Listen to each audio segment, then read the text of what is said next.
and welcome. That's not funny.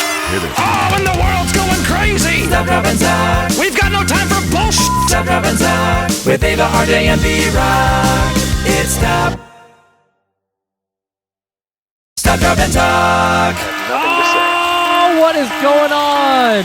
What is going on? Stop, dropping talkers. Hello. What's up, Brock? guys? What's up, B-Rock? How are What's up, ya? Eva? What's going on, you guys? Hey guys. Well, See you guys.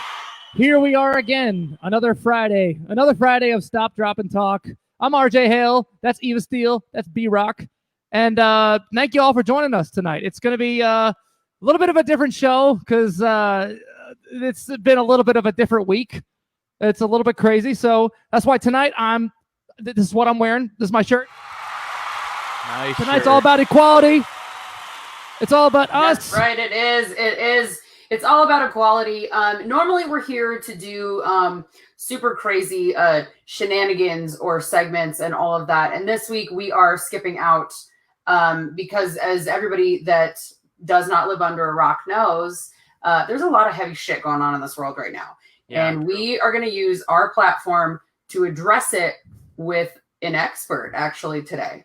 That's right. We are using our platform as a way for good to help bring more awareness to our brothers and sisters of color, because we are three white people and we all have, say it with me, white privilege.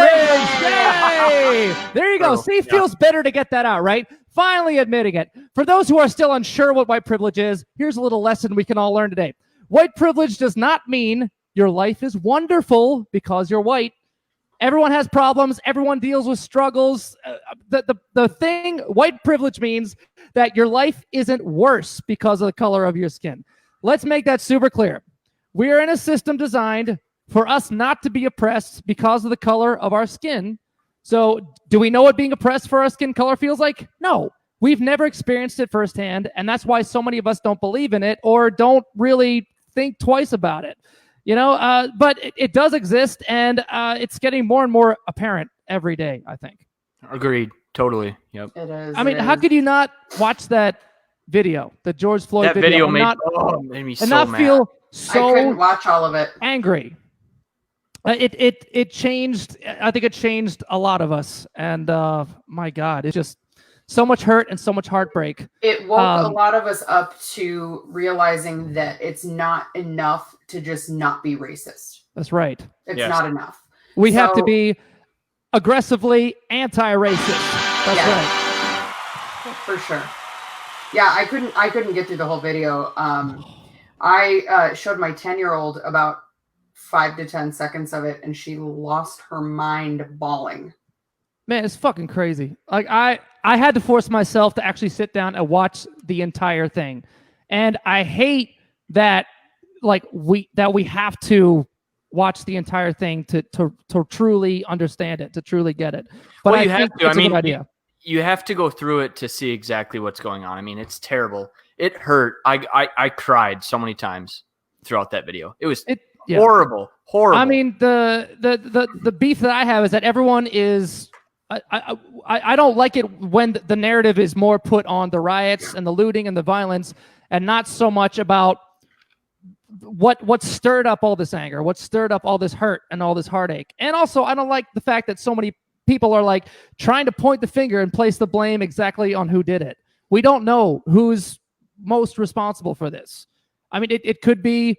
It could be Antifa, it could be white supremacists, it could be just people that are trying to take advantage of the really bad situation. In our area up here in South Dakota, it's a lot of, from the reports that we're hearing, it's been a lot of like teenagers basically Yep. just, looking to just fuck around basically. You know what I mean? And it's not, but then we had some really great peaceful protests up here. There was 3 days worth of it. Yes. A block from the salon that I own, and we could hear them chanting. There were no issues at all. None. Good. It was amazing. It was so amazing. See, in my opinion, I don't know. When you're looting and doing that, you're not supporting anything. You're stealing. Okay. Like, I understand maybe some of them want to get their point through, but that's not the right way. You can't steal a flat screen TV and get away with it. Like, I don't understand that. It does not make sense in my brain. I think that's a conversation for another time for sure. Well, okay. Here's where I'm at. I get it. Like, I don't support the violence. I don't like the violence. I think it's terrible. But I do understand the anger. I do understand the hurt. It's 400 years of oppression coming to a boiling point. Yes. And I mean, there's countless examples after examples of examples. There's what's his name? Freddie Gray. Was it Freddie Gray Jr. who got Freddie Gray Jr. got dragged by police, died in comatose due to a spinal injury. No cops were convicted. I mean, so many people are still were alive during the Rodney King beatings, where everybody got off like scot-free, and we were all so angry, and everyone thought this is a breaking point. This we can't let this happen again, and it's still happening. It's at the point now where I think for the longest time, like as white people, we're just like, well, this is terrible. We don't agree with it. We hate it. But maybe we shouldn't really say anything. It's not really our fight. But now now it's so abundantly clear. It's all of our problem now. But it's no longer enough. Just to reiterate, it is, if you are not racist, it is no longer enough to stay silent or to just be like, wow, that really sucks. Like, this is the time, obviously, for change and to be proactive. And I'm so proud of so many people that I've seen of every color, not just white or black or whatever, but everybody out there peacefully protesting. You know, like this, you guys, this is crazy. We are living through a pandemic and a revolution at the same time. Yeah, we are. Like, totally. Let that sink in. Like, how many people can say that? And I think it's so obvious that like you can access everything that's been going on. You can see it online. You can see the peaceful protests. You can see the difference between the people that are really shaken, really moved, and Killer Mike, who I love. I love Run the Jewels, big hip hop fan. Love, oh man, run the jewels fast, run. Love that shit. Anyway, I loved his speech too, where he was like, he said it in Atlanta. He was like, don't burn down our home. That's what they want us to do. Beat them up at the ballot box. That's right. And if you are not registered to vote. Exactly. Vote.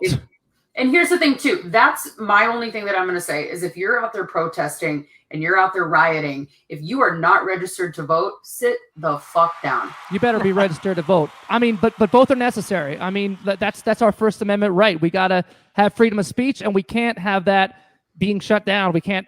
That's so vitally important. You know, the same thing happened in Nashville. I mean, like there was some looters that happened downtown, and that sucks. I mean, my heart goes out to those who were affected by that. That's terrible. But they did a what was it? They did a hearing to speak against the police funding bill, and it went on. It was supposed to be like an hour or so. It went on for 11 hours. So many people showed up to speak out, and this guy, Councilman Glover, complained that people speaking against the bill were playing fun and games and this is bad politics and bad. But there's a video of it on YouTube. Like, and all these people are saying like, you work for us, motherfucker. Like you do what we tell you to do. Yeah, RJ, speaking of videos, we've got one of a protest from Charleston that you wanted to touch on. You thought was super important. Yes. This is just one of countless videos of peaceful protesters getting arrested, and you know what? Thank God people are right there with their cameras to videotape this, because it's like, do these people know that they're being filmed? Do they know that everyone can see what they're doing? You need to document everything, dude. Well, and people don't realize it's 2020. Everything is on surveillance now. Everything. Yes. If it's an iPhone or an actual surveillance camera, you can't get away with shit anymore. Dan, so let's if we've got that footage. All of you are my family. All of you are my family. I love each and every one of you. I cry at night because I feel your pain. I feel the pain. I feel the pain of black people. I feel the pain of white people. I feel the pain of innocent cops. I feel the pain. We're all scared. Black, white, cop, doesn't matter. We're all scared. We're living in fear. You gotta stop living in fear. I am not your enemy. You are not my enemy. We have to share this land no matter what. By the end of the day, we have to share this land no matter what. I'm here for you. I'm here with you. I'm not angry at none of you. I love all of y'all. I don't care if you 5'2". I don't care if you're a 7-footer. I don't care if you're dark skinned. I don't care if you're light skinned. I don't care if you're white. I know. Mask or not, uniform or not. You are my family, and I love you, and I respect you. and I want to understand y'all. I want to understand all of you. I deeply want to understand you. I would love to come to your house. I would love to meet your kids. I would love to meet your family. I would love to see the best side of everybody here. Do you want to make a stand? Do you want to make a change? Because if we charge you and you charge us, what is that really doing? What is that really doing? What is it doing? Come on, what are you doing? What are you doing? Fuck you! Fuck you! What the fuck do you do? Are you fucking kidding me? For what? For what? Freedom of speech! Oh man, just so crazy. I mean, that's just another example of like, okay, well, what's the right way to protest? Because everyone, like a lot of these people of power are saying, oh, that's not the right way to protest. You shouldn't do that. That's exactly what they said in that hearing in Nashville. And that's where it's like, all these people were voicing up and speaking their concern in a dignified and peaceful way. But it's always going to be wrong when it's against the personal interest of the people in power. Protest, but not like that. Oh, wait, but not like that either. I don't know. Yeah, I think that's the right way to protest. I mean, that makes me angry. He was showing love. He was showing. There's nothing wrong with that. We had a comment from Chris just a minute ago that said, "Loot City Hall, not my friend's business." Yes. Good I comment. can agree. Yeah, for sure. Yeah. For sure. Oh my Change God. begins in the government. Well, I mean, and it is happening. I mean, the other 3 officers were booked along with Chauvin, and that's progress. But it almost feels like, okay, a little too late, but still, at least it's something. Chauvin's charge was also upgraded from 3rd degree to 2nd degree, so there's also progress. He's got with that as well. What does he have now? It's like 2nd degree murder and manslaughter charges. And everybody got accessory. But Yeah. it's putting that pressure on him, just from the entire country in an uproar that made this change happen. Otherwise it probably wouldn't have. See, the only thing it's like they want, we want something now. We want this to happen now, but judicial processes take a while. So hopefully we can all like cope with understanding that the judicial process is going to take a little bit, as it does. I mean, we have to understand that. So hopefully it's calm waters along the way a little bit. I mean, let this be a lesson that when peaceful protests happen, we have to listen. We can't ignore it. We can't dilute it, because that's happened so many times too. Like a lot of people feel like they don't have a choice but to escalate it to this crazy boiling over point. Well, and so normally for our viewers tuning in or that have seen our show, we normally end our show with a high note. But because we're structuring this show just a little bit differently, we have not 1, but 2 guests on. And coming up, we have a brain clinician and therapist, celebrity actually, coming up. I'm going to go ahead and let Arejay take that high note. We're going to just rock it now, man. Let's rock that high note. Let's do a little high note. Well, I guess, since there's so much heavy things, we discussed the terrible police brutality. We've discussed the examples that we don't want police to do, but there are some good police out there. Also, some other videos online showing some solidarity between the police and the citizens. And Dan, you've got a clip from Portland.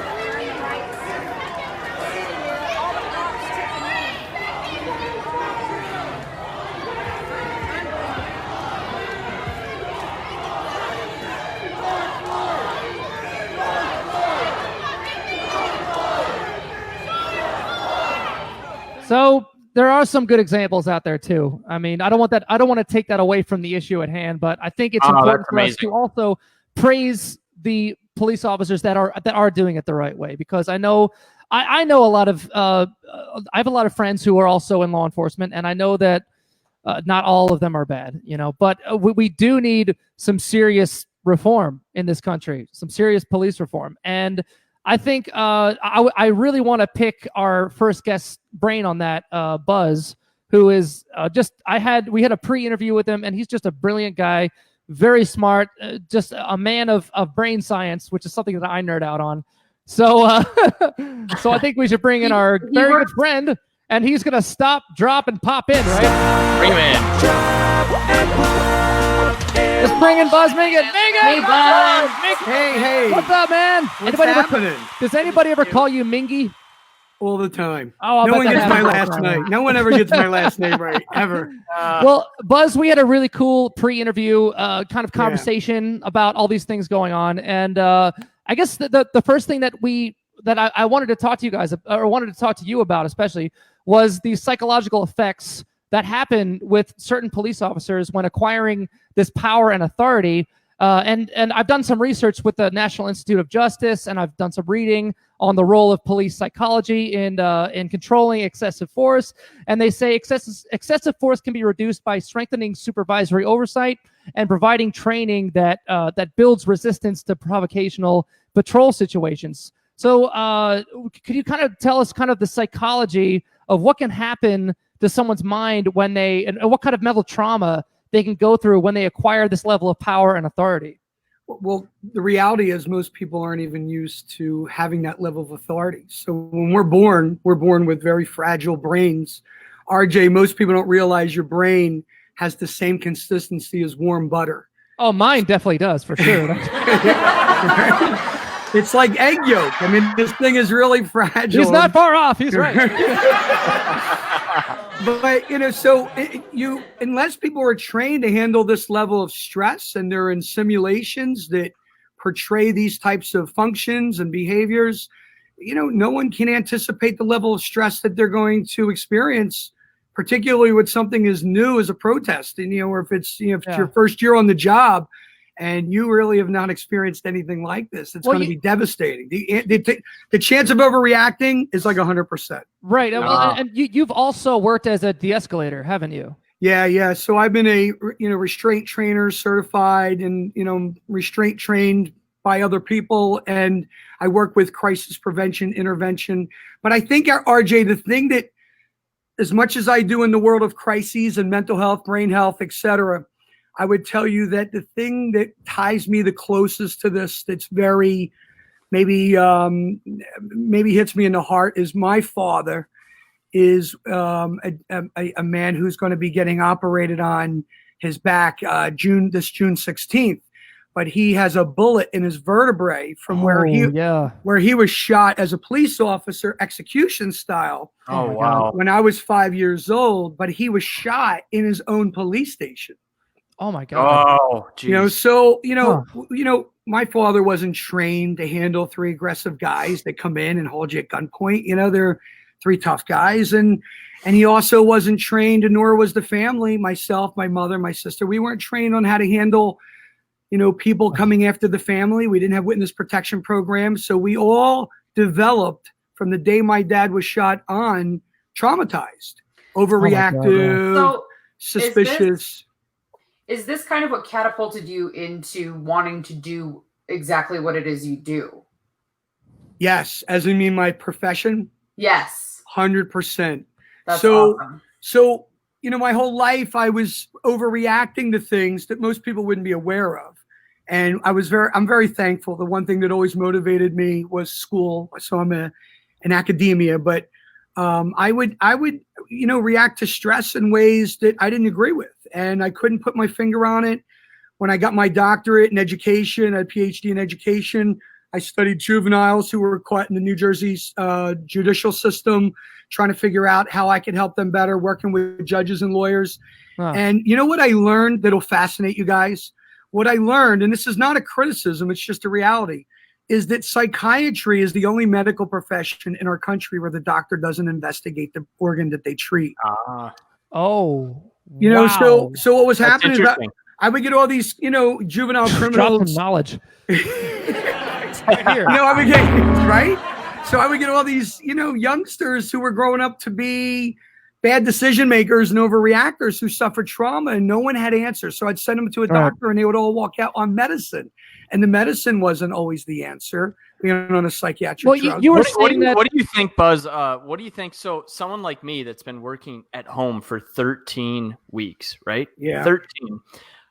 do you have any advice for those people that are still at home? I mean, any cognitive, behavioral stuff to go over? I mean, especially with COVID and exactly what's going on with, our current situation. So the best way to answer that, and as basic as it sounds, this is the absolute truth. The people who are really overreacting, whether they're police, parents, or protesters, they could be football players who get caught in the emotion, whatever, usually are functioning from the bottom part of their brain. That's the autonomic system that just doesn't have any thinking capability. The reptilian brain, right? The reptilian brain. You're right. I'm so impressed. You know that, man. It is. Well, we made the joke about George Carlin in one of his stand-up bits. He said, I'm paraphrasing. It was like, the human part of the brain says, give peace a chance. The mammalian part of the brain says, give peace a chance, but first let's kill this motherfucker. And the reptilian brain says, screw all of it. Let's just go to the peace rally and get laid. So. Yeah, you're right. And the reason why, RJ, is because the brain is only really designed for three things. And we spoke of that, right? Sex, eating, and survival. There you go. Eat, right? Eat, live, and fuck. When you have cabin fever, I mean, come on. All right, so here's the key to cabin fever, because I've been sending out short videos to patients and just to, people asking me, like, what do we do? And the reality is in order to not live in the bottom part of your brain, which is the reactive part of your brain, everyone needs to be on a schedule while they're home. And the schedule should always start with drinking a bottle of water, 16 ounce, because most people do not drink water regularly or on a schedule. So you need to hydrate yourself. Your body is based on electricity. What's the number one conductor of electricity?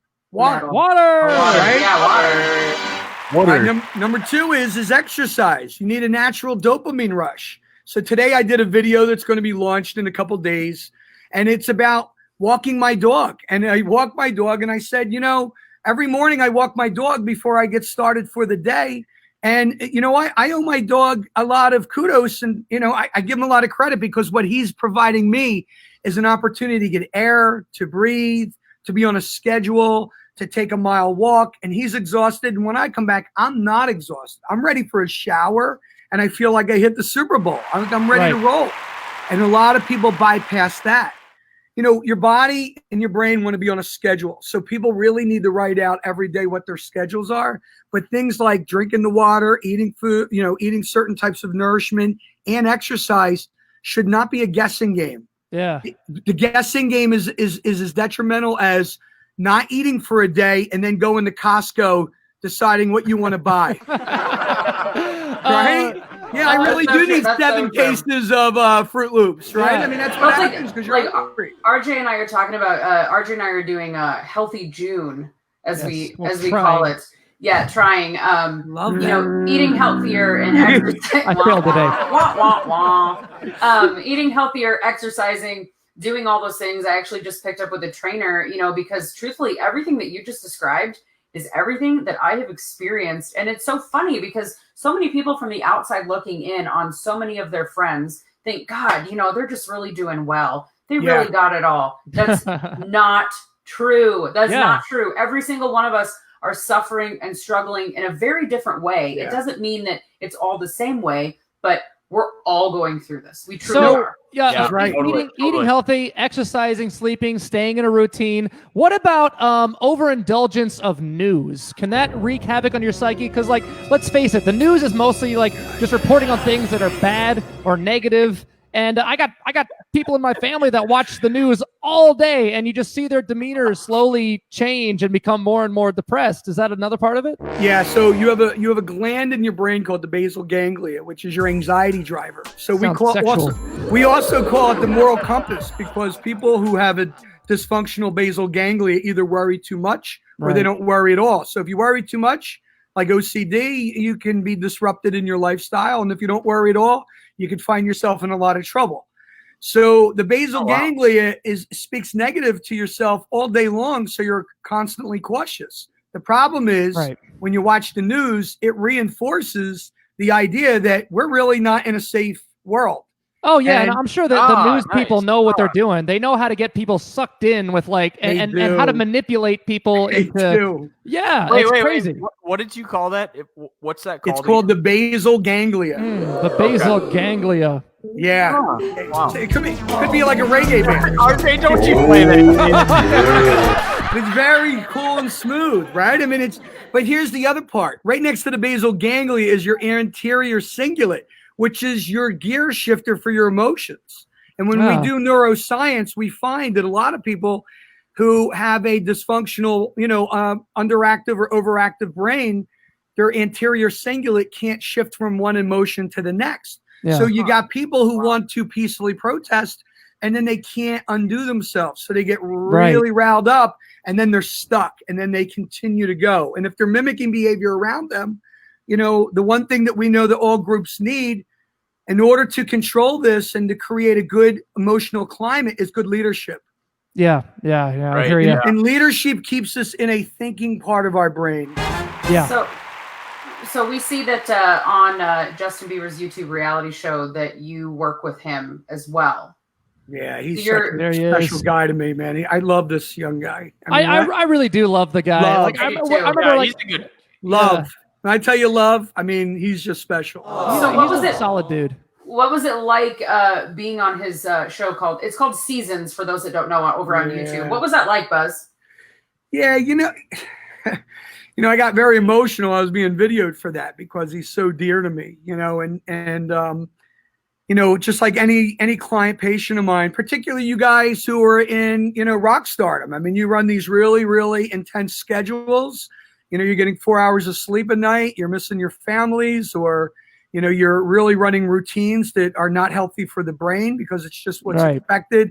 When to watch him struggle, and I give him the biggest amount of credit for being open about his story, because that's just really honorable and it's amazing. And it was very helpful for a lot of people. But I think because he's such an emotionally connected person, which is really what makes him so special, to watch him hurt was just very painful for me. So yeah, I mean that's got to be so traumatizing, being that young and being that. I mean, I think I've heard some psychologists say that like the trauma that goes along with becoming very rich very quickly, very famous, or acquiring a lot of power is also kind of the equivalent of like having a really bad traumatic experience.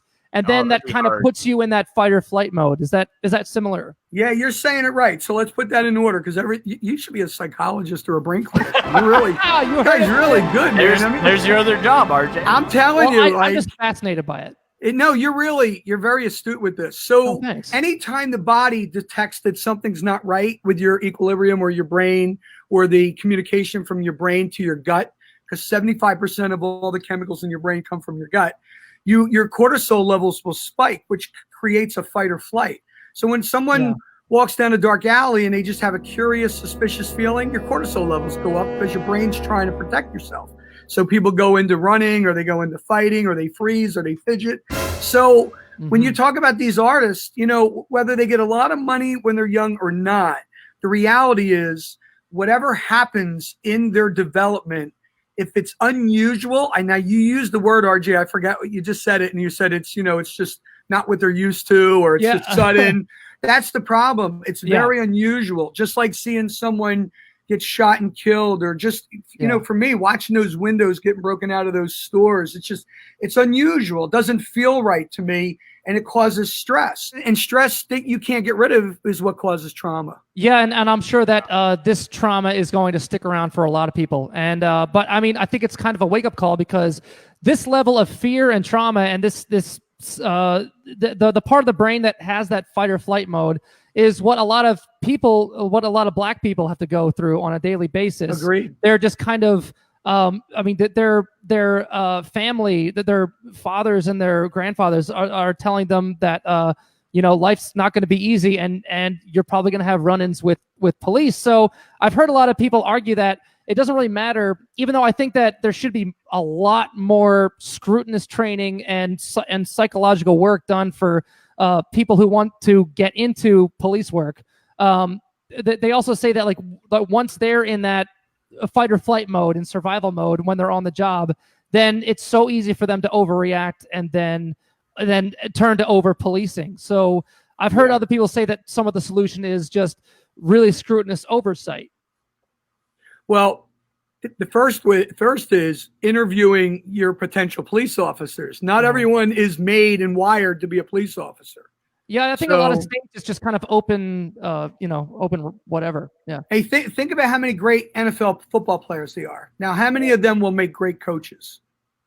Good point. Not everyone. Everyone. That's good. That's very good. That's very good. Think about how many great teachers there are in our country, and do you think all of them would be great principals?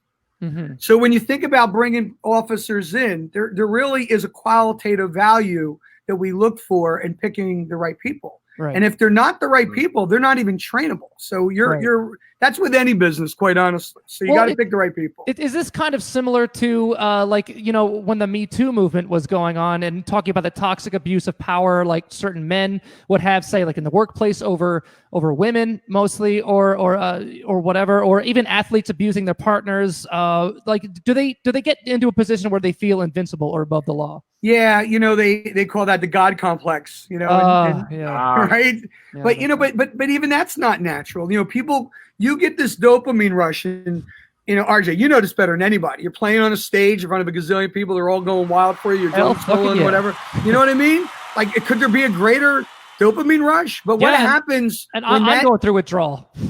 So what happens when you've done this so much that now the dopamine rush, the value becomes what's called satiated. It levels off because you're used to doing 10,000 people. Now you need 30,000. Then it satiates again. Now you need 50,000 people. How is that treated? Like when you lose that so drastically? A big fat reality check. Well, I need to have a creative outlet. Like for me, for me, like when I'm not getting when I'm not getting that feeling of that dopamine rush from performing on stage, I get the same, if not even more of a dopamine rush when I'm pouring my emotions into a song. Yeah. And that has been my therapy forever. Yeah. That keeps me balanced at being able to have a creative outlet. Yeah, agreed on that. I've been pushing that on people, like, hey, if you're feeling depressed, like, have a creative outlet. That really helps, I would agree, and you guys all probably have one that even tonight is a creative outlet. It's this. Right? This is a creative outlet. This is really, and it's not even about the content. Even vibing with you guys is just special to me. And you're good people, and it's good energy, and it's a good purpose. Thanks. It's great intent. But that's what we get, and my wife is Italian, my mother's Italian. I grew up in an Italian household.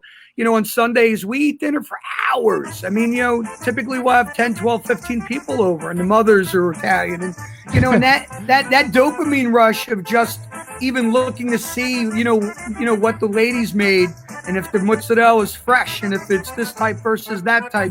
Everyone has their own, toolbox of what creates that. I'll tell you what, Buzz, we get a dopamine rush off of having you on the show. We kind of get a buzz off of you. Yeah. B-Rock. You know what they say?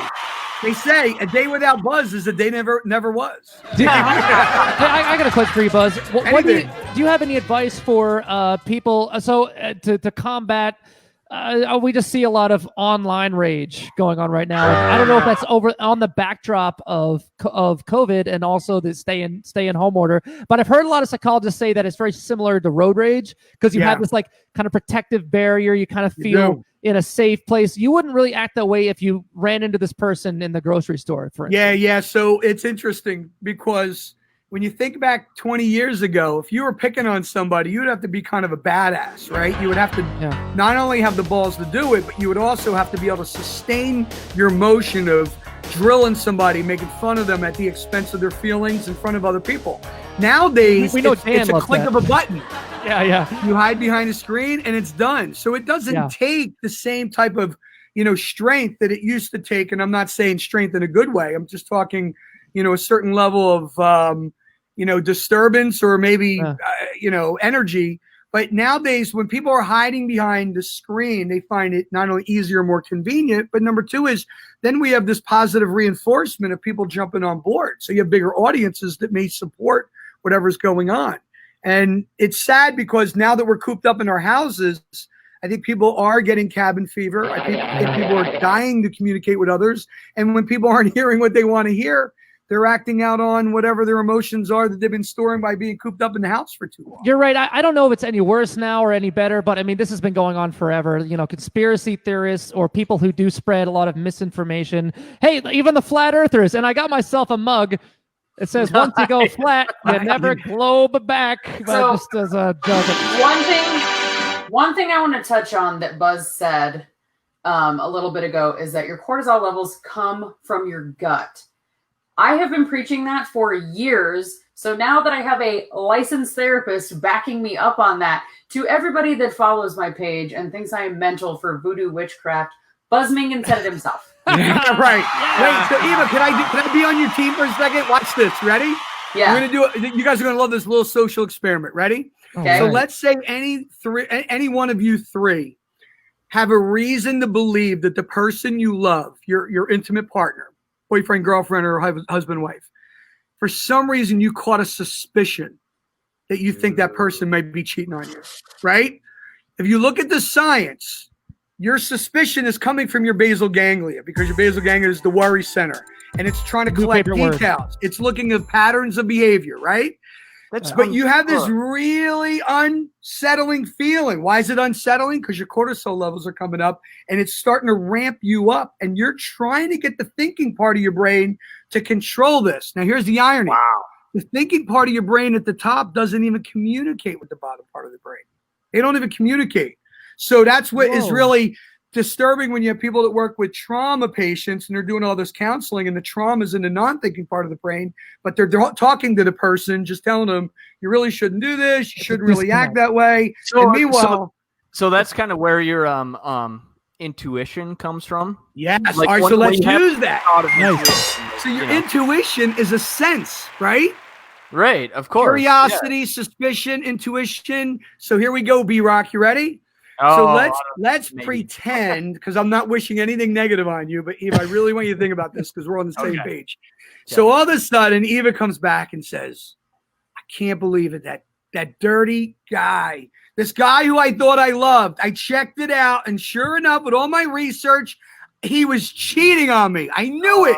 No. Shame on you, B-Rock. Eva comes back, or B-Rock comes back, and someone says to you guys, how did you know? I would have never guessed. Now see how you're pointing to your head? Ready? Watch what everyone says and never realize why. Intuition. Because I felt it in my gut. Brilliant. So smart. Wow. Gut instinct. She's not only great looking, but she's smart, man. But you're right, because people feel it in their gut. That's where it comes from, right? And that's why we keep Eva around, because she's so smart. No, but she's spot on. So we all have this. I think this is the important part, RJ. We all have it, right? Yes. We all have worry. We all have fragility. We're all vulnerable. We all have unique landscape to our brains. And I think it's becoming more and more rampant. I know that like a lot of like hate groups and a lot like white supremacy groups or neo-Nazis nowadays, like they prey on people who are in a low mental state, and they kind of give them comfort, community, and also vindication, like making them feel that like they're right. And is that also that also must be an enormous dopamine rush to feel like you were right the whole time or whatever. Yeah, so you have a number of chemicals. You have dopamine, it's the reward system. You have serotonin, which just makes you feel good and satisfied. Then you have GABA, which reduces your worry. Then you have the hormone oxytocin, which we call the hugging chemical of your body. It makes people want to hug. Your bromance chemical, right? Yeah, I don't have that either. I'm running low on that lately. Really? I don't have that. I don't Eva, you got to come to my Italian household then, because we're hugging and kissing like That's great. Yeah, we are social creaters. Like we want to feel in a community. Yes, we want to be validated. So that's a scary thing, you know. And so I mean, is that something that should be? That coming from a scientific point of view, do you think that that's something that we should worry about as a culture and as a human race? Like now that we're aware of those traps that people can fall into, like I mean, is that something that we should be taking action against? Yeah, I think it starts in the home. You know, your parents need to make you feel respected and responsible and safe. That's very true. That's very true. And when that's not happening, even in divorce situations or what have you, if That's people traumatic. it's traumatic. And if people are not developed to feel safe, they're going to find people that they're going to make them feel safe. My They're going to God. join up with people who believe in them, whether it's a good philosophy or bad philosophy or good culture, bad culture, and they're going to connect and they're going to do things together because they feel protected by these people. Well, I think it's so vital for people at least to be aware of this and keep themselves in check, and that's why I'm such an advocate for going to a therapist, because the reason that I went to therapy was not because and I think a lot of people feel the stigma of like, oh, if I go to therapy that means that something's wrong, that I'm crazy or whatever. Like, no, I wanted to get an expert opinion from someone who understands how the brain works. And if you can go to a therapist and actually be willing to and wanting to learn these things, then that can probably save you a lot of hurt in the end. No, I would agree with you. And you said the other day, which I loved, you said something like, you know, you're a drummer and you go for drum lessons or something. It's like the same thing. You go to the expert to learn about that discipline that you might be concerned about. That's really right. Who's the building the deck on the back part of your house theory? Like, I'm not just gonna wing it. Like, you know, I'm gonna talk to a deck expert and maybe have him help me out with it. Right. Right. You know? That's what it was. It was the deck. But if you need heart surgery, don't ask your neighbor either. On that note, you guys, Buzz, I don't think we're done with you for the remainder of the night. Yeah. But we've got our next guest coming up. Thank you so much for your insights. I'm sorry, Buzz, before you go, before we bring our next guest on, there was something that I wanted to bring him up about, and something you mentioned. It was, I can't remember what it was. It was reactor versus... Response versus react. Response versus react. I think that that's a very important thing to, I might touch base with our next guest about that, because I think a lot of people, since I've been kind of voicing up online and speaking out about this whole thing, promoting Black Lives Matter and trying to do my part for our allies of color, I'm still getting a lot of ignorance back. I'm still getting a lot of people just immediately just reacting, saying all these things that aren't true or misconstruing what I'm saying. So that is so for me, like before I say something online, I really have to try to think hard about it and make sure that I'm saying the right thing and it's not going to be twisted too much, even though it's just inevitably going to by some people. You're doing that's a special skill that you've developed that's extremely responsible, because the brain isn't even designed to do that. Well, we even talked about how some people feel like they're anonymous and they're free to do it, but I don't really have that luxury because a lot of people know who I am. So I don't have the blanket of anonymity to cover me, so I can just spout out whatever I want on the top of my mind. I really have to be scrutinous about what I say. Brock, are you so glad we don't have to worry about that? Oh, you just wait. I don't. Yeah. Eva, come on, Eva. You got lots of fans. I'm not a rock star, so. Eva's a rock star. She's more of a rock star than all of us. She is. She's something. She's special. Yeah. Take it away, Buzz. Thank you so much, Buzz. Thank you. You guys are the best, man. Anytime. Thank you. So stick around. Yes, sir. Stick around. I will. I don't think we're done with you quite yet here. Oh, great. All right, everybody. We're heading into phase 2 of our guest segment tonight. Something that we don't normally do, but we're doing it because we make the rules. That's right. The children have taken over the kindergarten. We're having fun. So I think our guest is in the green room. What was that? Don't worry about it. It was the Flintstone running. Don't worry about it. Amazing. I think our next guest is in the green room, you guys. For those viewers that don't know who it is, our next guest here, ready to come on, is Richard Patrick from Filter. Richard, thanks for popping in. I see you're protecting yourself from tear gas. You gotta unmute your mic there. You gotta unmute your mask. Look at this guy, man. I'm here for the season finale of the United States of America. Woo! Yay!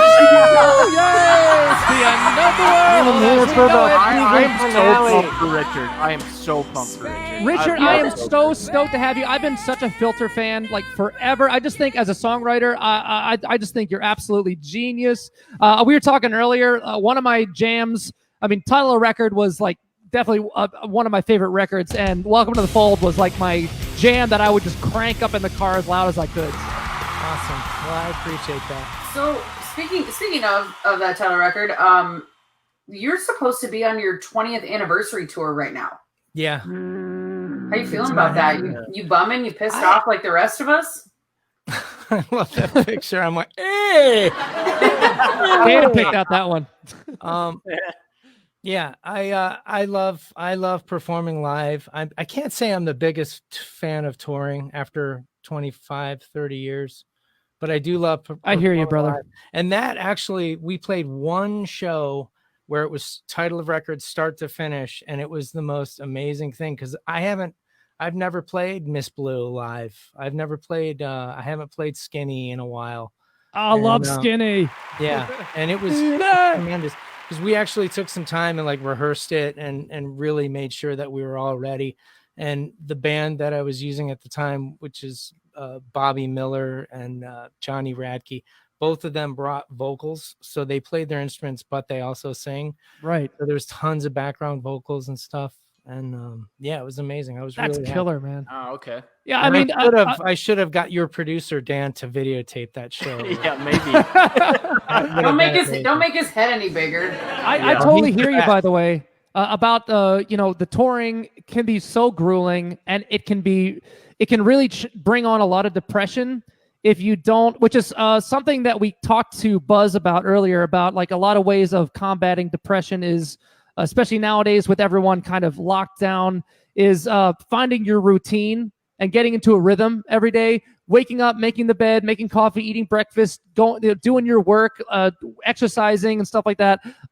Is that also true that's something very true for me when it comes to touring. I love to fall into a rhythm, find my routine, wake up, eat breakfast, go to the gym, sound check, meet and greet, just so everything is kind of, falling into a rhythm. I have Same thing with found you? that.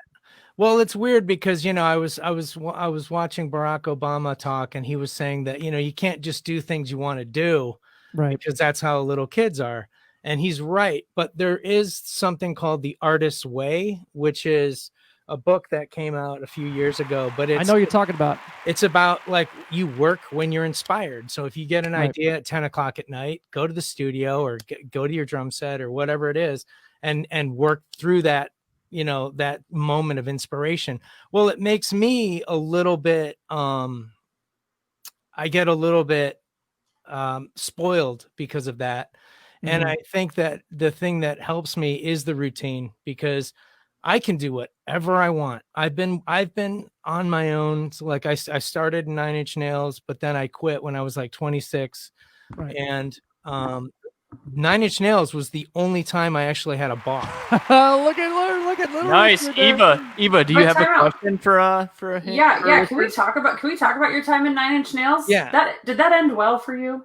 Yeah, I mean, it was kind of like Trent was like, we had just finished like Lollapalooza, the first Lollapalooza, and we went to Europe to open up for Guns N' Roses, which was kind of a weird thing because no one in Europe knew us at the time, and they actually booed us off the stage. Whoa, which was crazy. Are you kidding me? Imagine 9 Inch Nails being booed off. That's I don't believe it. I don't believe it. Oh, this is the thing. I was in there in the van, guys. I was in the van. We were just two knuckleheads from Cleveland, Ohio. We were not big yet, and but eventually we did get big. And there was a point in time where Trent just kind of looked at me and I said, wow, you're going down to New Orleans to go live in this beautiful house that you're getting, and I'm gonna go back to my mom and dad's house. And Trent goes, well, go write a record. And I was like, wow. And I like, what do you say to that? But you did. He goes, you didn't. He goes, you should have seen your face, because you were like kind of pissed at first, and then you were like, no, I should. He said that to me in Paris, and I remember thinking to myself, I'm gonna literally go back and eat out of my mom and dad's kitchen every night, and this guy's gonna go off and write, Broken and whatever else he was gonna go work on. Right. But I sat there and I took his words of advice, which was go do something. His advice was go get off your ass and do something. Don't wait for me to do it. You know, don't wait for me to write a record without you or whatever. Just go off and do it. So it was kind of like, and then it got closer. Are you talking about the pizza? Yeah. Is that your question, Eva? Yeah. We got close to I got close to kind of like getting a record deal. He didn't know it at the time, but I had already lined up Warner Brothers, and I was in Los Angeles to kind of work on the Downward Spiral or just be around. And I had already kind of made the decision on a mushroom trip in the Grand Canyons. I had already decided. Very nice. Flying my balls off on Good job. Grand Canyon. Oh man. I was like, you know what? I'm only on this ball one time, and if I'm not, if I don't step out on my own now, I'm never gonna do it. And so I decided. But Trent, the final straw was Trent goes, "Hey, listen, Rich, I know you need some extra cash. Listen, down at the end of Cielo Drive, down there's a little pizzeria, and they need drivers. So maybe you could go make some extra cash over there." And I'm like, wow. You're like, go fuck yourself. Dude, Wow, Richard, are you starting to compose like some music? I've heard. Oh, this is like, this is when I had Hey Man Nice Shot was written, and I was already starting to I had 5 record companies like ready to sign me. Nice. And I was like, hey dude, I hate to tell you this now, but I quit. And I'm so sorry, but I fucking quit. I'm not going to sell pizzas, and I'm not going to drive for a pizza. Oh my God. Are you so glad that you made that decision? Absolutely. Good for you. Absolutely. Because here's the deal. There is nothing like being your own boss. There is nothing. Amen. I have literally, since that day, I have literally woken up, and the only person I have to answer to is myself or my wife. Fuck yeah. And my kids. And so well, now they're the boss. Have I made mistakes? Absolutely. Have bad things happen to me? Sure.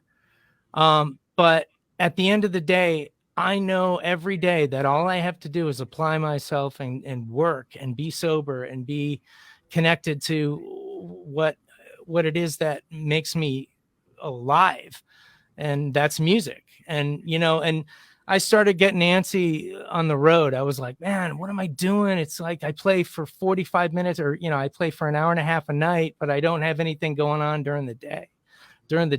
And so I was like, I'm going to start working on movie scores. I'm going to start doing something. Because Trent and I used to talk about that all the time. And he was like, he went off and won an Oscar, his first movie. So I was really inspired by that. Because by the way, Trent and I talk, we text all the time. Oh, that's so good to hear. That's great. Like it ended. It was kind of weird, but how many people have you gone through these experiences with? You got to stay connected. Oh, absolutely. I mean, you guys have experienced, you guys were in each other's lives for so long. You don't just not talk to each other ever again. Well, we have all the stories, you know. Yeah. We have all the stories. The history. That's really cool to hear.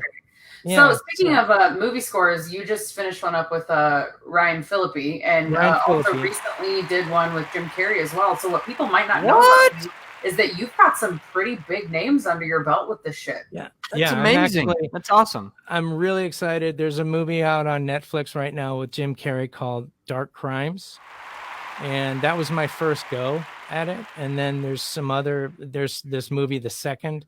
There's also another movie starring my brother Robert Patrick called Last Rampage, which I'm really proud of. That's the first time we've ever worked together. Wow. And he's been on his trip doing very cool acting, and I've been on my. Do you know who my brother is? My brother, you know the liquid Terminator in Terminator 2? Wait, I heard about this. Yeah. I heard about brother. No shit. Are you kidding me? Brother, yeah. No way. So you guys had big brothers or big sisters bossing you around. Imagine the fucking Terminator. Yeah, dude, that's amazing. That is healthy. That's killer. Well, I'm the oldest of 5, so I didn't get that experience. Oh shit! I'm the youngest of 5. Oh no! I'm the runt of 5. Oh, look at that! No, that's badass though. It worked out pretty good for you. Yeah, it's great working with your siblings, especially when you get along. It's something cool that not a lot of people get to do on the level of what we do, which obviously your level's way higher. But as far as like entertainment goes, when you get to work with a sibling, right, RJ? Like, yeah, it was cool. People know this. It was cool because he came in as an actor and he was talking about, and he was, you know, he's never been around for the music process of any of his movies. And so I was sitting there with the director and we were just kind of sitting there having like an adult conversation of how to make a film and you know, what music should be like, and you know, what the characters want and what the music should support. And there he is. There he is. Oh my God, I do know who you're. Yes, that's your brother. I cannot. That's amazing. I heard about that. Yeah, that baffles me. Wow. And it was a pretty amazing, you know, experience for my mom and dad to just be like, well, they must be so proud. Go off and be a musician. The other kid's going to go off and be a movie actor. Yeah. Like, they must be proud. We were from Cleveland, you know. Like, Cleveland, you don't do.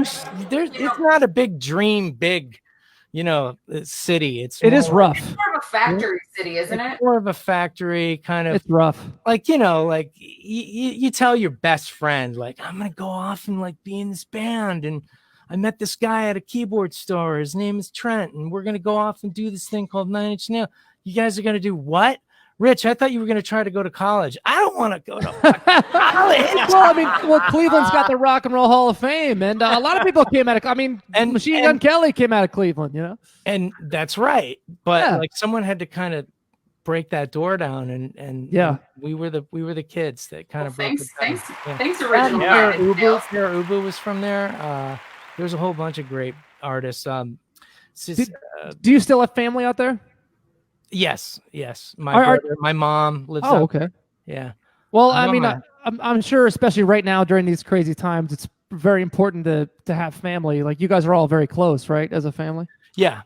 That's good to hear. Yeah. I mean, it's you know, I have a twin sister, so there's a lot of us, a lot of hanging.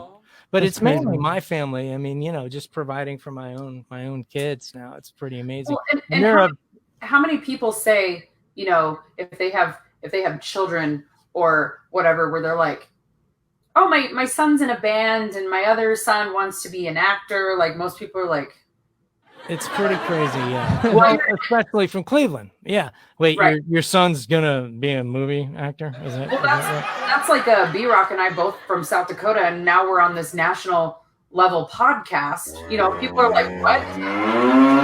RJ? Sorry, I'll find you. Hey, so anyway, it's fucking cool. It is fucking cool. No, I've been there a bunch of times. I love it. Richard, have you ever been to South Dakota? Mount Rushmore? Yes. Yeah?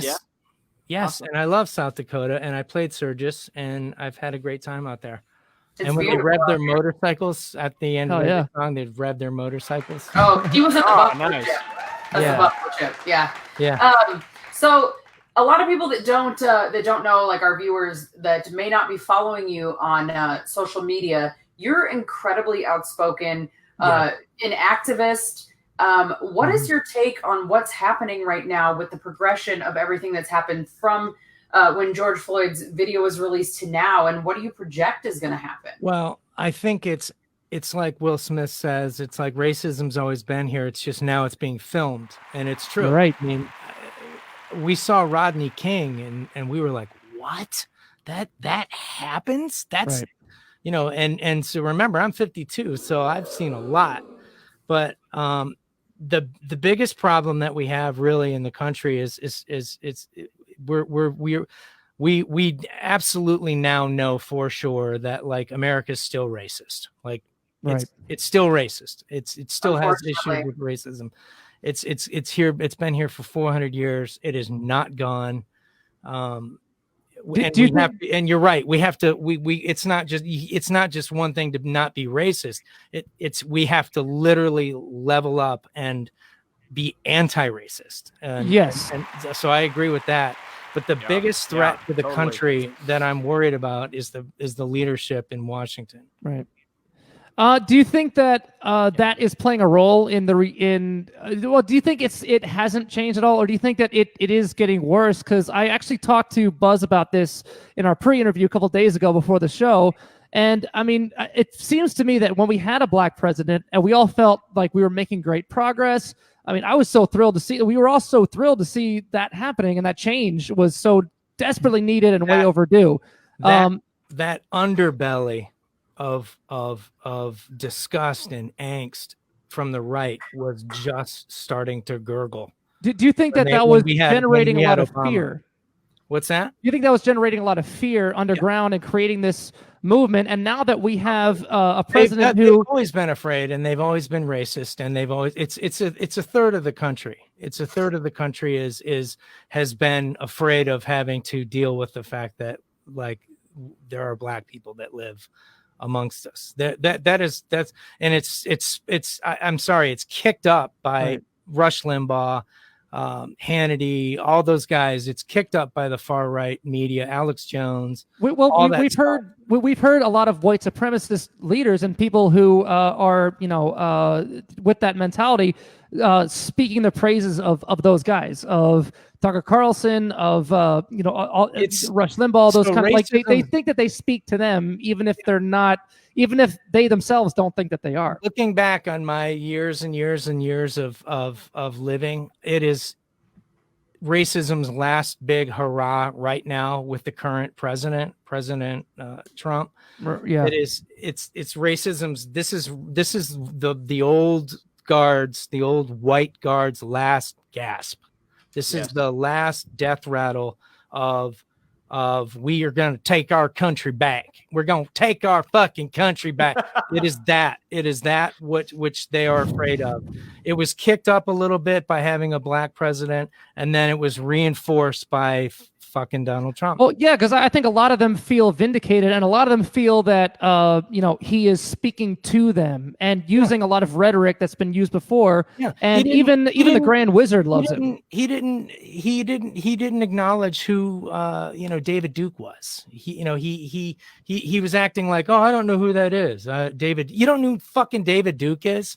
He's like fucking KKK, head honcho of the KKK, and right. Yeah. He like ran for the Senate of some, down south. But the reality is he's always been catering to that, that far right, and he's doing it right now. Right, yeah. The show of force for the fucking photo shoot that he had with the Bible over there. Yeah. The show of force. He bringing in helicopters and having them hover over protesters to stir them up. So Richard, I'm on a different level. So I mean, how do you coordinate between that? Because I watch Fox News, I watch CNN, I watch them both, right? I'm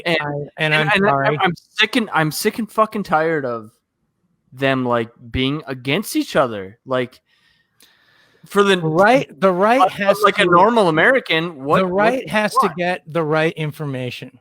They're not getting the right, which is true. Now, obviously, we're from South Dakota. That does not mean that we're the state overall. Yes, is a right-wing state. However, I consider myself independent.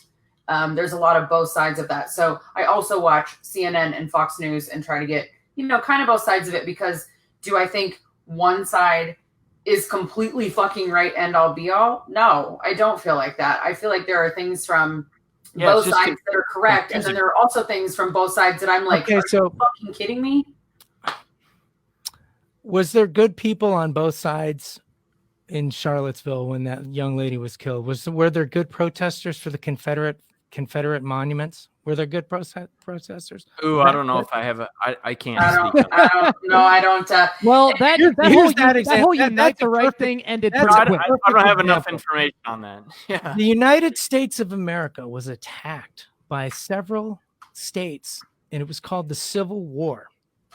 Civil War, the South wanted to kill the United States.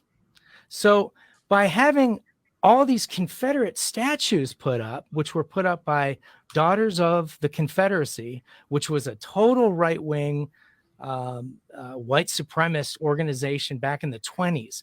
They built all these monuments. They built all these monuments for what? To glorify the Confederacy. Why would they want to glorify the Confederacy? Because they were white supremacists, and that's how they wanted to keep black people down.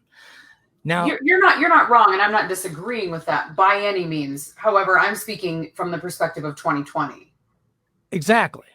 But that's what Charlottesville was all about. It was Charlottesville was protecting the about statue. removing get those that. monuments. Right.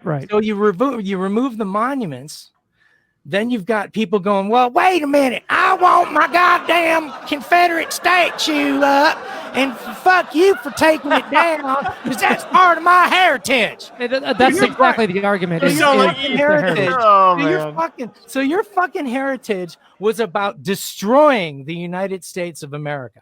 That's what your heritage, and slavery. That's what the heritage of the South is all about. But Right. did Now- you Isn't that That's a judgmental, fact. dude? That's a Come on. fucking fact, right? But did you That's see a that they are they're removing the statue of Robert E. Lee? There were protesters. Yes, and here's the Yeah. thing: we are, as a nation, I feel like I said to my co-host earlier. Not only are we in the middle of a pandemic, we're in the middle of a fucking revolution. Exactly. This is It's not a revolution. Amazing. Right. It's not a revolution. It's a cold civil war. That's where we're at right now. Good Right. point. Okay. Good Okay, point. that's a good Way choice to of put words. it. Actually, that's a good choice of words. Yeah. We're in a cold We're in the civil middle war of right that. now. But here's what I think is fairly cool There it is. overall. If you see right now the right and the left and how everybody is feeling right now about overall as about George Floyd and everything that's happening, what's really cool to see is that both sides are coming together in agreement on a lot of this shit, which is for the very first time in years and years and years, if ever, that this has actually been a thing. But it just sucks that it had to get to this Sometimes. point. Why couldn't we figure this out before it the got to this last point? 50 years didn't happen in the civil rights movement? It's just like people are literally like, wait a minute, they just sat there and killed him? Wait a minute, they just sat there and killed him? It's like We what you all said, went- Richard. we It's all like went, it's what the fuck? film. It's all on film now. It's all on so- film, and they finally get to see it, but it's never gotten better. But it's history. It's just history embraced it. repeating And it itself got over kicked and up over. by Donald Trump. It got kicked up by the rhetoric. Save our Confederate state. It's the same. I love shit. that voice he does. Sorry. what I call I the know it's not trusty funny, president. but it kind of is.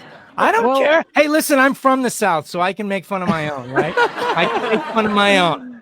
That's Save my that mom talking. Confederate. I got that accent from my mother. Oh, you're I do think pretty that one good thing at that it. we can And agree she used to on call going, you don't even know what they used to call black people back then. She I would don't be wanna like, know. she's like, well, we got didn't a little bit call of an them idea. black people. We called them. Yeah. Well, we I'm can like, figure it out Mom, from there. I'm like, Mom, it's 2020 for the love of God. yeah, my grandparents raised me, and they were raised in that generation as well. And I had to tell my grandpa before he passed, you cannot use the N-word when watching football. It's unacceptable. Like, stop yelling that at the TV. But that's right. And see, this is the thing. It's generational, and it's up to I us have to said, change it. man, like it has happened. Like racism is systemically a part of the American experience right now, and it is so. It always has been. It's so abhorrent and it's so awful. And the reason why I love RJ, the reason why I love being in a band is because we tour the world. You're exactly go right. around that big, huge world. The people that I'm talking to that are still fighting for the Confederate statues and the Confederate flag and all that shit, they've never been on a plane. They've only never been in their gone to hometown. Europe. They've never been. I mean, Well, you're exactly right. I think that I'm sorry to say it, but it's true. A lot of these folks have never been outside of the country, and and they're getting everything from Fox News. And they're getting everything from the right news, from the right damn news, the good side. fuck the fake news with all the bad news on it. No, you're absolutely right. I mean, being blessed to have been not only to other countries, but also been engulfed in other cultures. Yes, it really does kind of grow your empathy for it makes you see these other people that certain people of that mentality and that type of speaking, like what you're saying, are trying to dehumanize these other people and make people afraid of people who are different from them. In my experience, every country I've been to and every place I've ever been to, every culture I've been to, welcomes me and my band and my music with open, loving arms, and it makes you really like see the world in a perspective. In Moscow, they phonetically try to pronounce your words when they're singing along to it. I love the Russian people. It's astounding how and music blurs all that. We just like, hey, I'm in Japan. Wow. And they know, hey man, they know, take a pic, I'm in Australia, I'm in Germany, I'm in, playing in Germany where you're in a bombed out old factory. Well, what was this factory? This was they used to build the Panzer tanks in here, and you're like, gosh, I can't believe we were literally at war. And like looking in parts of East Germany, seeing huge like holes in like I-beams from like, that's an American shell went through that. And I'm really glad that you brought up Germany, because that's another example of a country that has monuments with a very checkered past, during World War II and all that. But the difference is swastika is illegal there. They have you're not allowed to have swastikas there. That's exactly my point. The difference is they don't have statues of Hitler. They don't glorify Hitler. They don't glorify the swastikas. Because they were the enemy. Because he was the enemy of what they are now. It's a problem they've had, So I think that Robert E. Lee statue should go in the fucking trash. Yes. Well, so actually, put it in a museum. Forget history. Don't glorify it. One of our viewers just made a good point. They said, put the statues in a museum and make it a history class. There you go. Bingo. Hey, Richard. Remember that time the South fucking tried to destroy the United States of America and they wanted to keep black people as slaves? Remember that time? Yeah, that's the Confederate statue in the museum. Yeah. Well, and you remember the time in Charlottesville when they... You brought this point up, Richard. So I'm going to have to capitalize on it here. And if you don't want to, that's okay. But you were talking about let's, take a picture, that song. Yeah. Did you get naked on a plane? Like, I mean, what happened? Ooh, I love it. Can we talk about that? Is that okay? I was young and fit. So it was a favor to the first class of that era. Oh my God. Let's hear it. Rock and roll, baby. You know what I mean?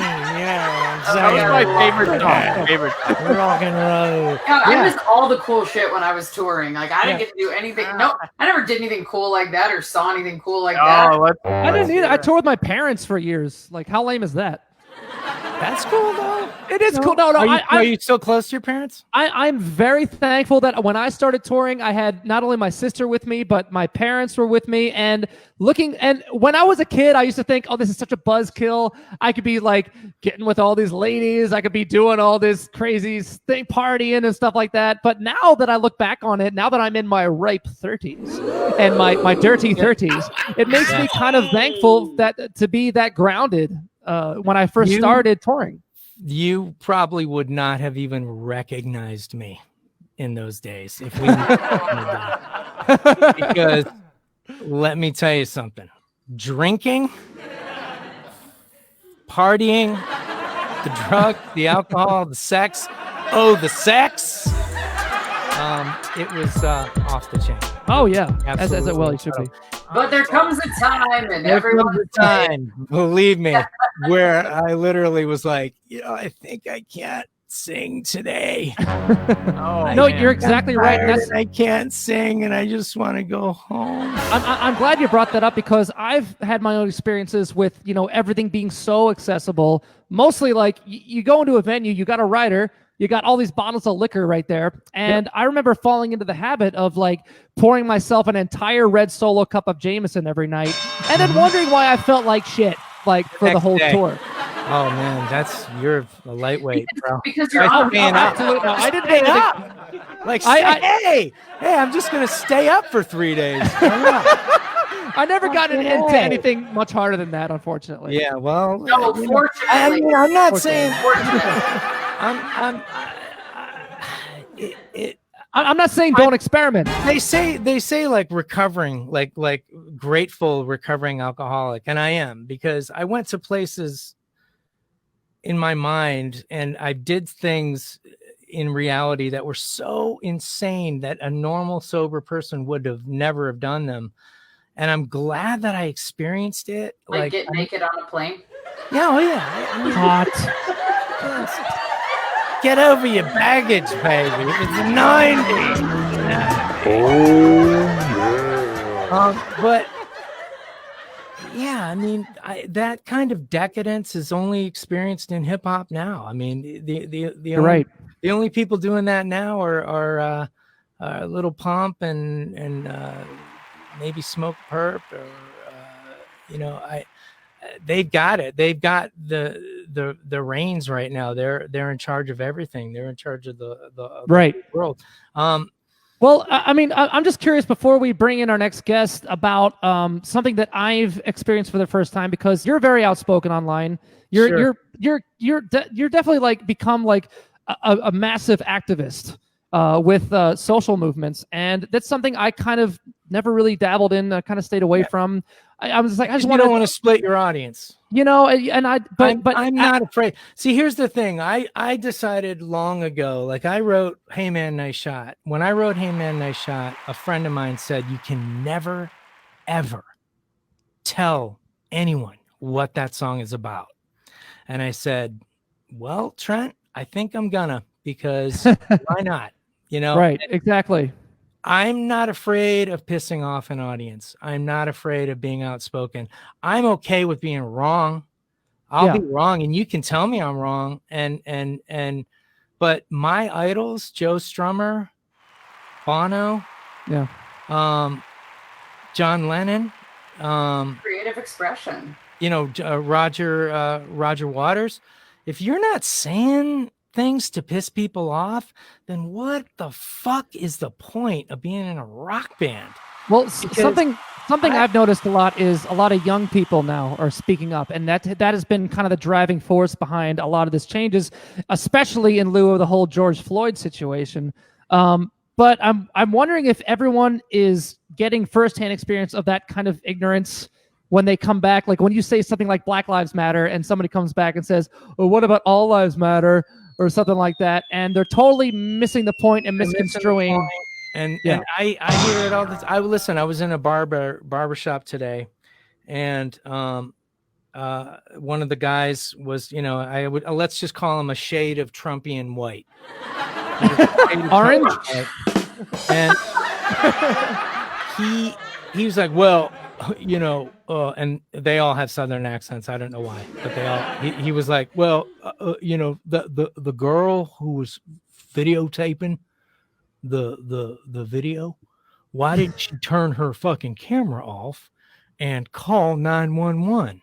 And I'm like, no kidding. Did you just hear how absolutely fucking you just sounded?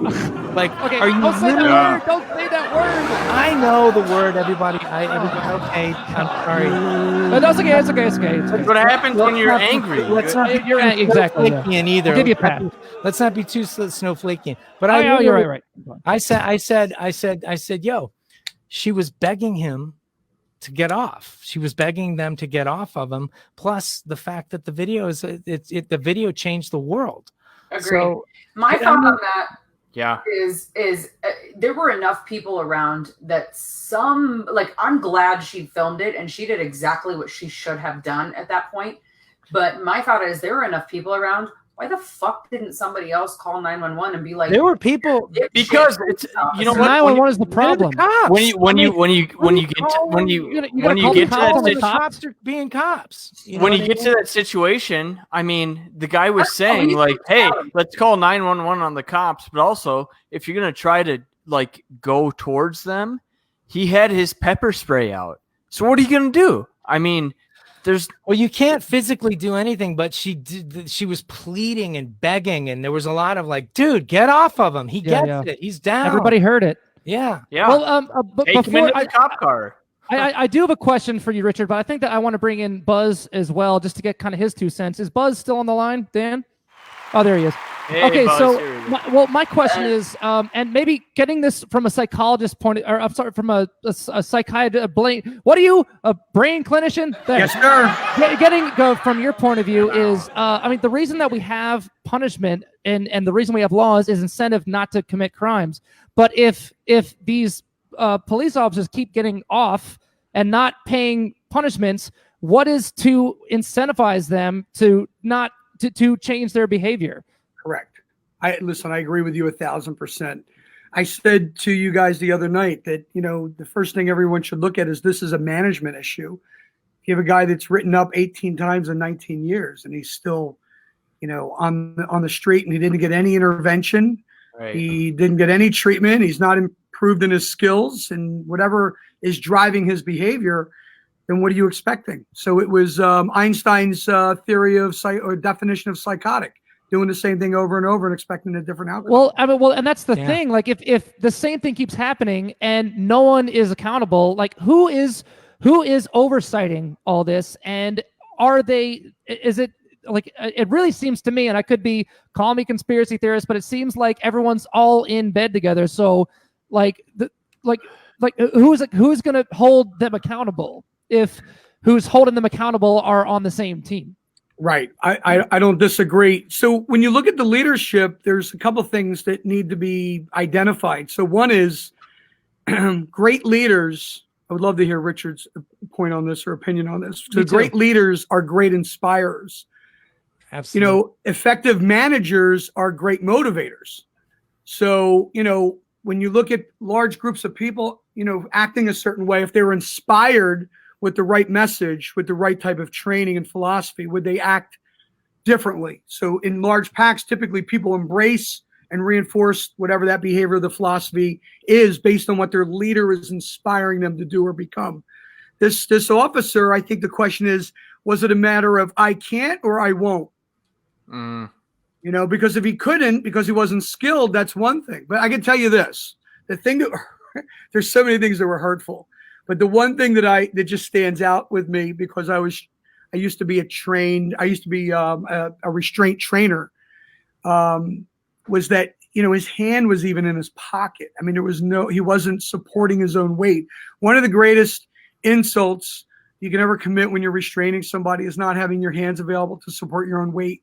So, there have been children in these wilderness programs and things that have died because they were on their stomach and they were being restrained, probably for good reason, for safety, but the pressure on their back, either suffocated them or what have you. But so everyone in 2020 who's in the restraint business knows that you always have your hands available to support your weight. So I mean, when I saw the video, it was like instantly just, then there's this, and just immediately here we are again. Out to my followers.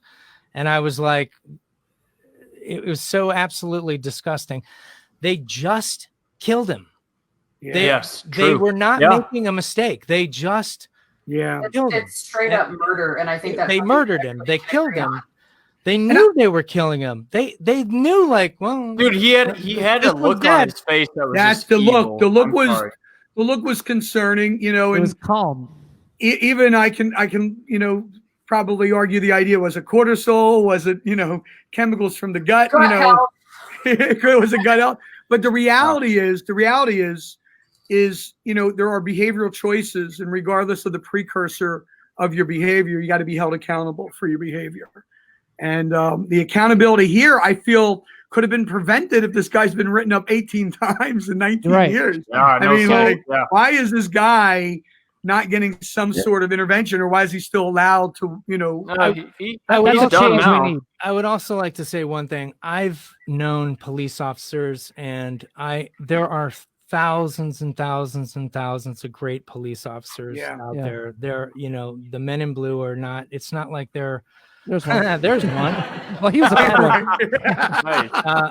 But we only listen. The news is the news. The news is it doesn't start off by saying, hey, 20 million kids went to school today and they were fine. It doesn't start off like that. It starts off so and so was killed, because it's the news. They want to know what's going on. They want to know what's bad. They want to know what's if it bleeds, it leads, or whatever the old thing is. But the reality is if we continuously try and find out the facts, and that's why I live in a evidence-based reality. I live as an atheist. There is no better thing that happens when you're dead. To me, this is it. We won the lottery, man. We are creatures on a ball in a That's so not true. big The Earth's flat. in a that whole movement, Right. that whole thing. Thanks, internet. Like to me, that's like the word. When I sit here and listen to Buzz, he's a higher power to me. He is someone, because he's the culmination of thousands of years of knowledge, and he learned it for us, and he's bringing it to us, and he's saying this is what it is. He's educating. This is why I love information, and this information is out there. We just have to look for it. Yeah, and he's so right. when I say my mean things about the right, I think they're addicted to like the wrong news. They're addicted to entertainers like Hannity or entertainers like Rush Limbaugh. Rush Limbaugh's not a journalist. No. I think they're getting drunk on Rush Limbaugh. I think they're out somebody there. that comes from a red state, I will say It's Rush Limbaugh is dopamine. a fucking disgrace to the right. But see, here's my point. The left isn't pulling this shit. The left is SpaceX. The left is, hey, climate change is real. Let's just take care You're of it. also hide 30,000 emails and pretend like you didn't do anything wrong. Hey, she deleted those like every other, like Colin Powell, like everybody else. You delete your Let's not emails. go down You're that done. rabbit hole. You're done with all that. You delete your emails. That's what they do. Yeah, Well, those Richard, emails really caused all this Wait, let me horrible get things that are going on right now. No, I didn't say that. As if the Trump kids are not using, their own email exchange, their own. This is my liberal agenda for all you activists out there. Number one, war. War is used as a defense. That's it. World War II, the reason why it was, quote, the good war is because we were defending ourselves against fascism, Hitler. War is the last resort. Don't enjoy or look for war, okay? Right. Number two, the planet is fucking awesome, but it's fragile and it needs our help. Take care of the planet. Number three on the liberal agenda, our liberal agendas. Ready? Number three, everybody deserves a fair shot. Fuck yeah. And that's it. That's the liberal agenda. If you can't be down with that, Some wise words, buddy. then I what the agree. fuck is going on? That's awesome, man. Can I say this? We're all, as creatures, we're all begging for really good leadership, though. We all want to be structured. We all want to be inspired. We all want to do the right thing. Right. So without that, we're at risk. I mean, that's just Within the reality. We also, but see, the thing is, and this is looking at the last election. Can't we use judgment? Can't we use logic? Can't we use like I knew Donald Trump was bad the moment he opened his mouth. So I have When two Mexico things on sends its people, they're not sending their best. They're bringing crime. They're bringing drugs. And He so sounds just I like him. assume Stoking. Sounds That- just like yeah. him. But I that's have two literally things. embrazened into my head. I And have like, two things on this. sure. One, like I said earlier, if you are out there protesting and you are, calling for change and all that, if you're not registered to vote, sit down and shut the fuck up, for one. Absolutely. That's right. Two, with politics, Right. is there a good side? I don't feel like we're getting the best of anything with either side. Right now, we need a politician that can lead us. Democracy. Well, you're Yeah. right now. We're headed towards an autocracy. We're headed towards we're leaning, Idiocracy. when General Mattis comes out and says, I was I worked with the president. We are leaning towards fascism. When this man literally breaks his silence and comes out and says, we're leaning towards, when Kelly, former chief of staff Kelly sits there and says, we're headed towards a fascist leader. We're headed towards a dictator.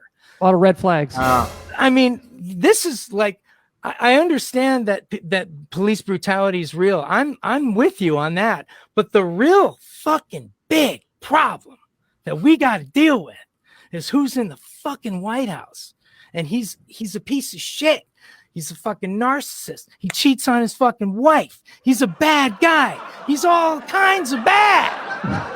Well, and we Richard, though. Okay.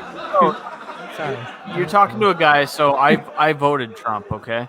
I did. May God have mercy on your soul.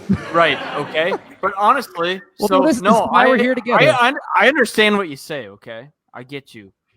Like, I'm totally fine with that. But where are we going in the future? Because I didn't want Hillary Clinton. Like, and what were your reasons? Well, nobody really. I didn't. No. Let us finish this. I didn't trust her, so I just voted. How did you know him? But her? I know. How but did you not trust her though? In the future, But how did you? It's getting real over here. Based off of what you're saying, I'm not going to vote that way next time. Okay. All right. So I'm sorry, but Wow. Richard, you had an impact, sir. Well, I mean, go ahead. Come on. Changed one soul. Wait. It's like throwing the starfish in the ocean. Yeah. Right. I'm sorry. I mean, the truth is honest. So. But listen, I'm glad you're honest, Brett. This is the only thing I'm going to say. I'm going to get off my soapbox because I'm just. We have to find the right information. If you don't have the right information, then you're going to get the wrong thing. Right. You're going to get the wrong facts. Yeah. You're gonna, if you listen to news that you want to hear, you're not going to get the news that you need to hear. It's just basic stuff. We have to be, Jon Stewart said when he was leaving, he said, beware of bullshit. If it sounds like bullshit and it smells like bullshit, it's bullshit. When the president of the United States gasses his own people with tear gas to move them out of the way, to go stand in front of a church and hold a Bible. When he does this and then he says, oh, I was going to do it anyways. Yeah, that's just me doing it. When Bill Barr says, oh, no, that was in the book. We had that appointment. That was supposed to happen. When they say that, they're lying. And it's easy to see. And so if you have a network that doesn't cover that and you're gullible enough to believe it, it's dangerous. It becomes an echo chamber, right? Yeah, and that's the thing. And I think so. Beware. I'm sorry to be so opinionated, but I come from the left. No problem. Rich, no problem. Don't apologize for being opinionated. That's what America is based on. We're allowed that freedom of speech and honest, regardless if everybody listening or watching or us agree with you or not. I think that it really says something that you're not afraid to take that stand. And I appreciate it. I think that's really great. On that note, you guys, thank you so much. Hey, let's end on a high note. Thank you. You know the show. I want to thank you, Richard and Buzz, man. You guys are great. Buzz, you're penetrating my mind and you're helping me. And I want to thank all of you for having me. We're going to get you guys right, man. They don't let me out of the house that much. Richard, get out. I just have. They don't let any of us out of the house that much. Richard, it was good talking to you, brother. Both of you keep doing what you're doing because thank you for just just being honest and being unafraid to voice up. Speak your mind, voice up, make a difference. Everybody matters. Everything can happen. You can all do get out and vote. Rock and roll. Get out and vote. Get out and vote. Love you guys. Thank you. Thank you, Buzz. Thank you, Richard. Thank you, Richard. Thank you so much. Oh my God. Well, I mean, that was cool. No, from those of us that are down the middle, a little more to the right, a little more to the left, way to the left, way to the right. This was so great listening to everybody talk and get their opinions. And I think that that's what America is based on. And like I said, get your ass out and vote. And I'm glad you brought that up because, I think that's the most important thing that we need right now is that even if you don't entirely agree with someone, it doesn't mean that you have to be their enemy or that you have to attack them or you have to get all emotional and upset. You can have different views and you can discuss things. And the only way that you can change hearts is by extending your hand and saying, I am listening to you, I hear you, and I respect you. But I want you to listen to my logic. I want you to be open-minded and think about these things. So if this were a regular show, I would do an unnecessary rant about a silly topic. But because everything is just being very heartfelt right now, I felt it was only right to do kind of a rant / high note this week. Is that cool with you guys? Get it, buddy. I got something to say. It's going to be a rant / high note. That was a great mashup. There's going to be a mashup of the two, you know. And this week's high note is kind of a rant which ends on a high note. It's something that I've kind of had a firsthand experience with, and I think a lot of people have had a firsthand experience with when they start opening those floodgates into voicing up, you know, and standing up for something, and actually saying something. And I started talking about this issue that we have with racism. It's way, way, way harder in this country for people of color than it is for us. And this is identifying the white privilege. And I think that it has opened up a lot of eyes for people who may not have identified it. But when I started speaking up about this, I started just, to my non-surprise, started just getting a lot of ignorance back. This next segment I like to call diluting the issue. You know, when people try to change the narrative and paint a protest into something that it's not. You know, I finally decided one night that I can't just stay silent anymore. I have to voice up and say something about these issues regarding George Floyd and support for the Black community. Right. I added the hashtag Black Lives Matter, and which is something I believe in. And within a matter of seconds, again, to my non-surprise, I get replies from white people saying, "Oh, don't all lives matter?" Or, "Oh, so you're encouraging the rioting and violence?" Hey, dummy. What part of Black Lives Matter did you take as a personal threat to you? Of course, all lives matter. That's the whole point. Yes. Everybody agrees on that. Anyone who's ever met me knows. Anyone who's met me, they know that I got nothing but love for everybody. Look. Yes, of course. When we say Black Lives Matter, we're not saying your life doesn't matter. We're saying that there is an imbalance in our equal human rights for Black people, and they feel they have to remind us that their lives matter because, like it or not, there's a lot of horrible people out there who think that they don't. It's just another case of distracting from the issue, cherry picking and twisting the narrative. When Colin Kaepernick took a knee, people said he was trying to say that he hates the troops. No, he wasn't. He wasn't saying that. Did anyone actually listen to what he said? He couldn't support a system that doesn't support him or others that look like him. So many examples of peaceful protests have been ignored, diluted, twisted, and misconstrued. And if you don't know what Kaepernick was kneeling about, look at that video of that cop kneeling on George Floyd's neck, and that'll answer your question. The latest one of misconstruing the support for Black communities is support for rioting. Hey, look, I hate this rioting too. We all hate it. I hate the looting and the vandalism and the violence. It's horrible, it's disgusting, and everyone agrees on that. Even George Floyd, even his loved ones said how much they hate it. If you say you stand up and fight for equal human rights for Black people, you're not saying you support the violence. In fact, you're saying the complete opposite. You're saying that you want to prevent this from happening again. You want it to stop? Then we need to get to the root of the issue. It's not enough to just be not racist. We need to be actively and aggressively fighting against racism in this country. We need to stop ignoring and diluting peaceful protests when they happen so they don't escalate to violence. We need to listen and learn and use our white privilege and our platforms to speak up and stand by our brothers and sisters of color. Stop trying to change the narrative. Stop trying to dilute the real issue and twist it into something it's not. When Black people say that their lives matter, you respond by saying, yes, they do. I think your life matters just as much as mine and all the other ones. So we're going to heal from this. We're going to move forward and upward, but only if we do it together. To make drastic changes and make all lives truly matter to all. Yes.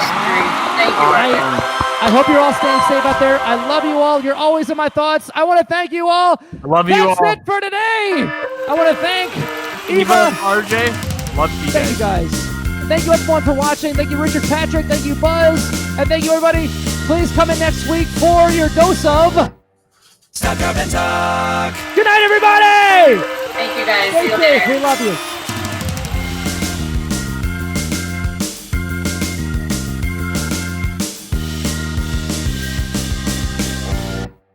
Stop, Drop, and Talk.